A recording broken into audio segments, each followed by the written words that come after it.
A very good morning, dear students. In this video we are going to see some problems on signal operation. So we are going to see in this video some problems on time shifting and reversal. So if we want to perform only the time shifting, we can perform either left or right based on our requirement. For example, only one problem, if we want to do both operations in one signal, so we need to remember some step, which one we need to first. So in that case, always we need to do the fast shifting and then reflection. Now we can see g of t is equal to 2 into u of 4 minus t. So here if you see, we need to perform both shifting operation and also reflecting operation. So in that case, what to do? So here u of t is nothing but it is a unit step signal. Here t indicates that continuous time. It is a continuous time version of a unit step function. You know the standard unit step function, continuous time version of unit step function. It is 1 from t is greater than 0. It is 0 from t is less than 0. T is less than 0. Now I want to now we can see g of t is equal to 2 into u of 4 minus t. We can write it as a 2 into now u of minus t plus 4. So here this plus 4 is nothing but is the shifting, and then here minus t is nothing but a reflection.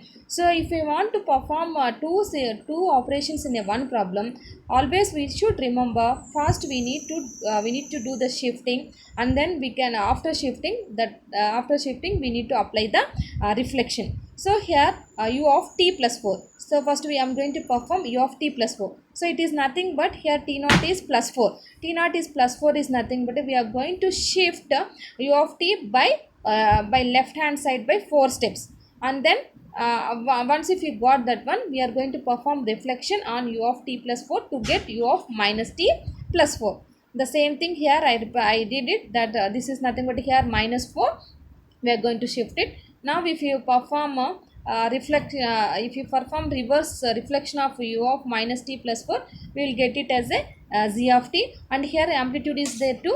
So there we are going to perform my amplitude scaling factor. So original signal amplitude is 1, the new signal is 2. So we are going to get our new signal, we have to multiply required scaling factor with the original amplitude. So original amplitude is 1 and required is 2. 1 into 2 is nothing but a 2. This is our new signal g of t. In the same way, I am going to do another problem. G of t is equal to 2 into u of t. So u of t already you know. What is the u of t? U of t is a continuous. U of t indicates the continuous. U is nothing but unit step.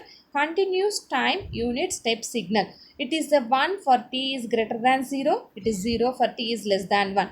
This already we know. This is the standard signal. So now I want to here the same signal we have to do the amplitude scaling. So we know already we did the operations on amplitude. So 2 into u of t is nothing but we are going to perform amplitude scaling on u of t.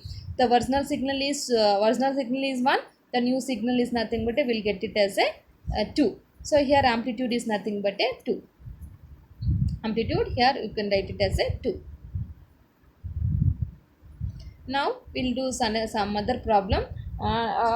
Till now we did a continuous. Now I'm going to consider as a discrete time signal. So discrete means it should be x of n. The discrete time signal we are representing as x of n, shown in a below.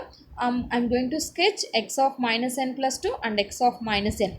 So this is our new this is our signal. Input signal is x of n.